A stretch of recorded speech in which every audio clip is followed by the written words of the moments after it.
يا راغبا في كل علم نافع. ينمو العلم ويتقدم بتقنياته ومجالاته، ومعه نطور أدواتنا في تقديم العلم الشرعي. أكاديمية زاد أكاديمية ينبوعها صاف ليروي غلة الظمآن، والسيرة العلياء عطرة الشدى طيب يفوح لأهل كل زمان. بشرى لنا زاد أكاديمية للعلم كالأزهار في البستان.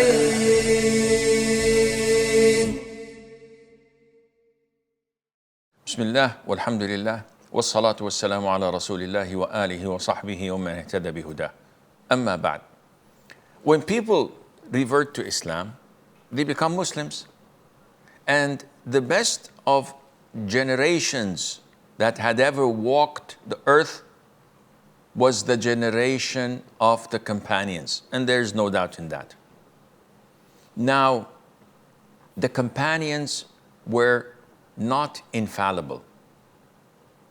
They were not angels who could not sin. They had their own flaws and shortcomings. Yet, among the rest of humanity, they were the best of the best. And like the Prophet said, alayhi salatu wasalam, every son of Adam is sinful. This is by default. This is human nature. Yet the Prophet said, alayhi salatu wasalam,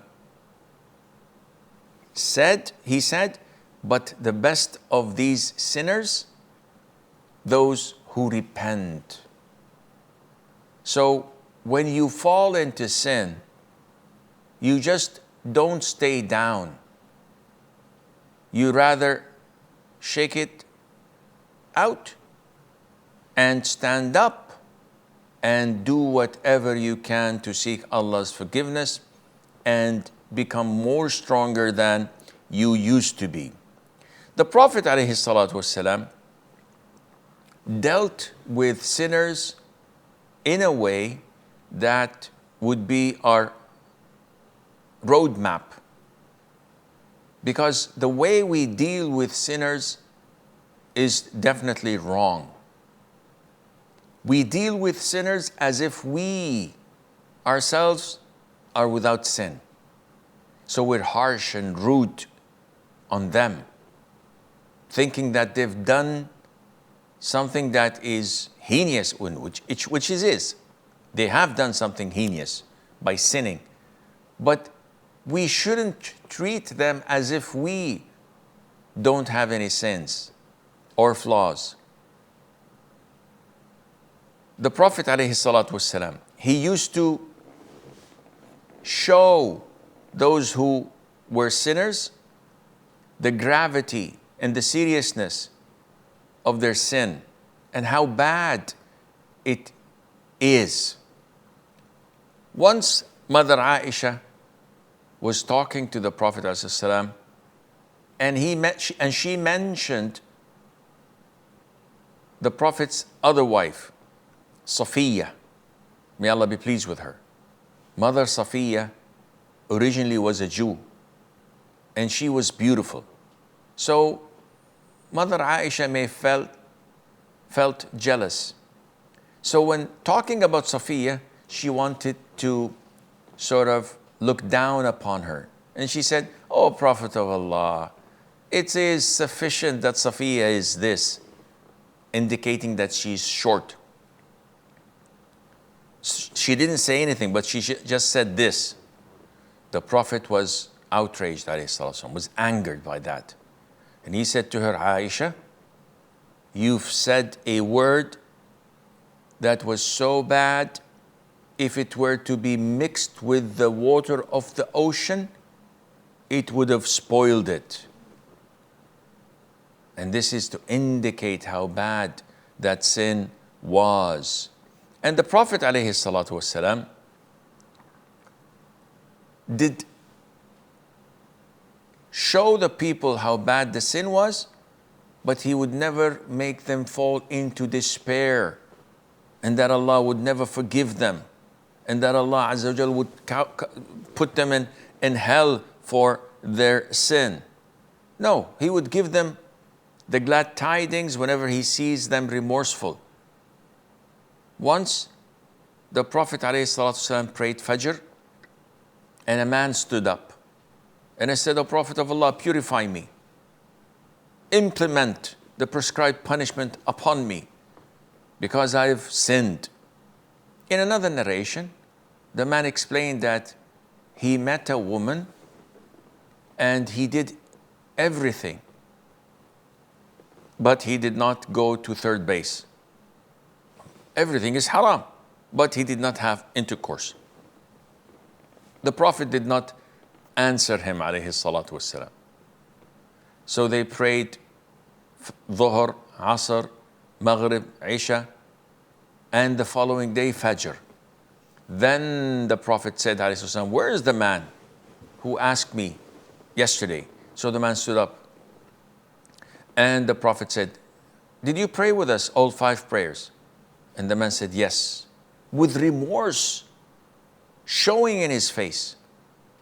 So the Prophet ﷺ said, Allah forgives the sins from one prayer to the other. Because Allah says, and this ayah was revealed, وَأَقِمِ الصَّلَاةَ طَرَفَيِ النَّهَارِ وَزُلَفًا مِّنَ اللَّيْلِ إِنَّ الْحَسَنَاتِ يُذْهِبْنَ السَّيِّئَاتِ. And establish prayer at the 2 ends of the day and at the approach of the night. Indeed, good deeds do away with misdeeds. And that was the glad tiding for the ummah. So the Prophet ﷺ did not scold him, did not reprimand him, was not rude to him, rather he showed him the way of repentance and Allah's forgiveness. And this shows you that Islam is a religion that loves and prefers concealing the sin rather than exploding it and making it apparent and disclosed to everyone, as people do nowadays. This is how the Prophet dealt with sin, alayhi salatu wasalam. And whenever the Prophet sallallahu alayhi wasallam dealt with those sinners, he used to prohibit evil in a soft way, as he did with that nomad who urinated in the masjid, or that companion who talked loudly during congregational prayer when the other person sneezed. However, when a person was knowledgeable, then the Prophet ﷺ's advice would take another scale. And as an example, Abdullah ibn Amr ibn al-As, may Allah be pleased with him, once came to the Prophet ﷺ with clothes dyed in saffron. And we know that this is only done by the idol worshippers. So the Prophet ﷺ reprimanded him. He said to him, did your mother order you to do this? And that was really tough on such a companion. And he said, O Prophet of Allah, should I wash them off? He immediately acknowledged his sin and how the Prophet was angry with him. So he asked, should I wash them off? He said, no, burn them. And sometimes the Prophet ﷺ would go a little bit further, an extra mile, and he would order the companions to totally boycott sinners, as in the case with the 3 companions who did not go with him on the battle of Tabuk. Likewise, when Abu Dharr, may Allah be pleased with him, looked down upon Bilal and he said, oh, you are the son of a black woman, which was a racist remark because they had a fight. And the Prophet said, you are a man of ignorance. And that was really tough on Abu Dharr, who was among the first to accept Islam in Islam. Likewise, once he saw one of his companions in the masjid wearing a golden ring. So he went angrily to him, snatched it from his finger and tossed it on the ground, saying, why would any of you put a stone of fire in his hand? And he left. So the companions told this companion, go and pick up your ring and sell it, or give it to your wife, or do something useful to it. And the man said, by Allah, I will not touch something that the Prophet tossed away, alayhi salatu wassalam. Likewise, the Prophet sallallahu alayhi wasallam would be harsh when people tried to bend the rules. Usama ibn Zayd, when he tried to soften the Prophet's heart, alayhi salatu wasalam, and to be a little bit lenient, because he sentenced a woman from the dignitaries of Quraysh for her hand to be chopped off because she used to steal things. So the Prophet was angered by that.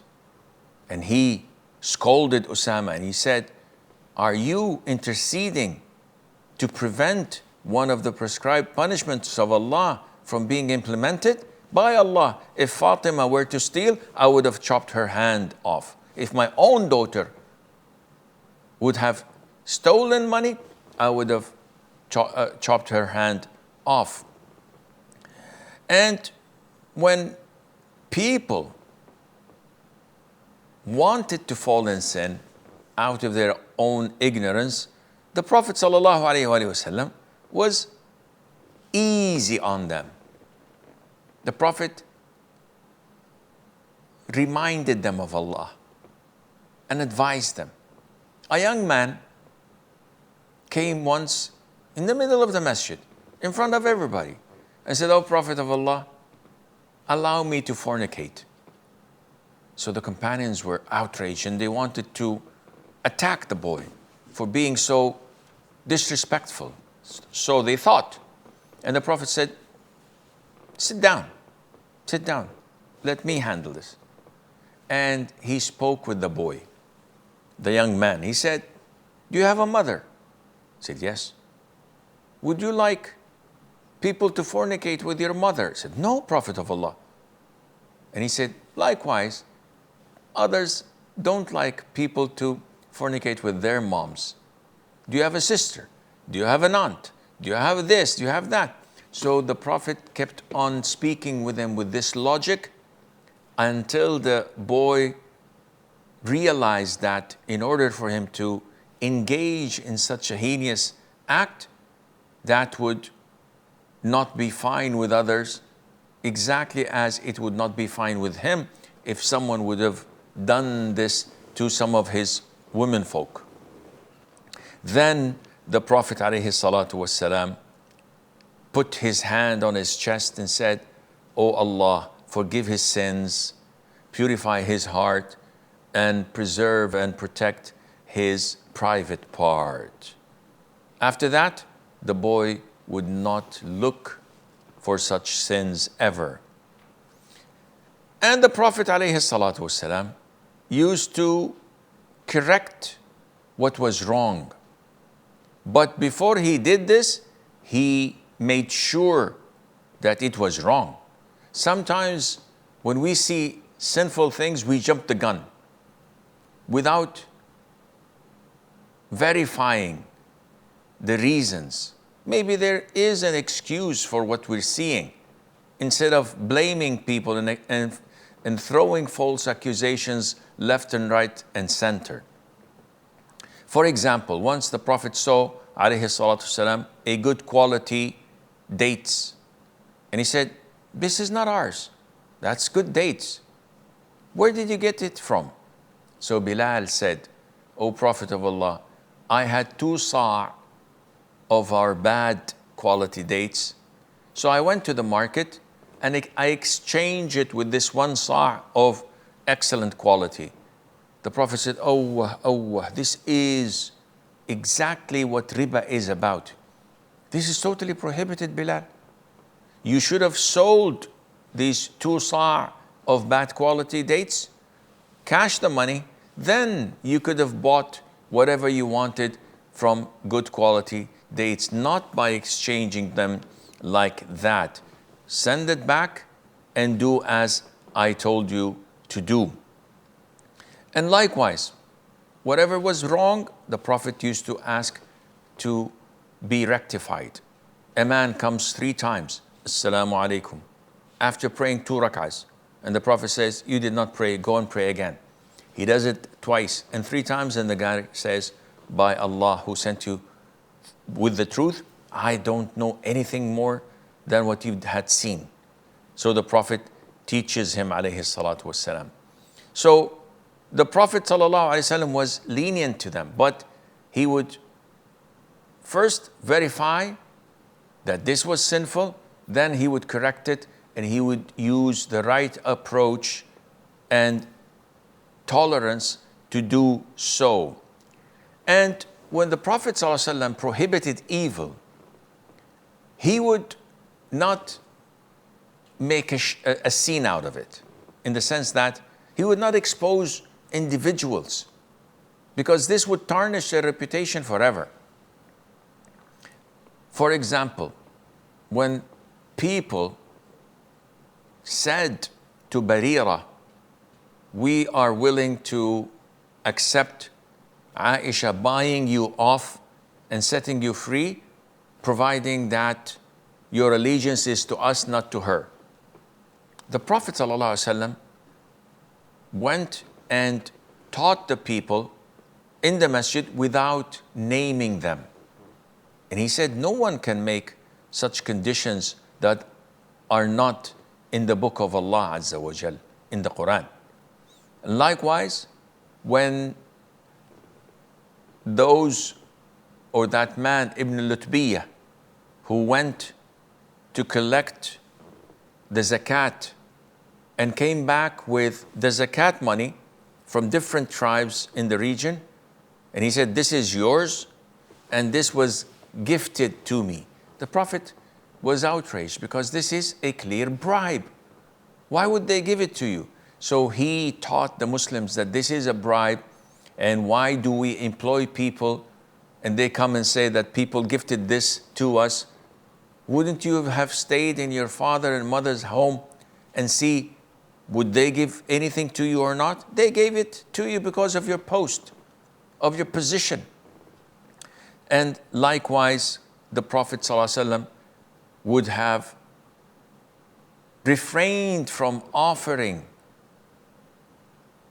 funeral prayer over some sort of sins, to highlight that this is sinful and people should avoid it, as in the case where he refrained from offering funeral prayer for the one who committed suicide, the one who stole from public money, and the one who died with debts on him.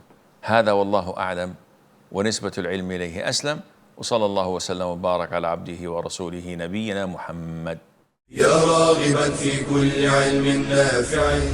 ينمو العلم ويتقدم بتقنياته ومجالاته، ومعه نطور أدواتنا في تقديم العلم الشرعي. أكاديمية زاد أكاديمية ينبوعها صاف ليروي غلة الظمآن، والسيرة العلياء عطرة الشدى طيب يفوح لأهل كل زمان.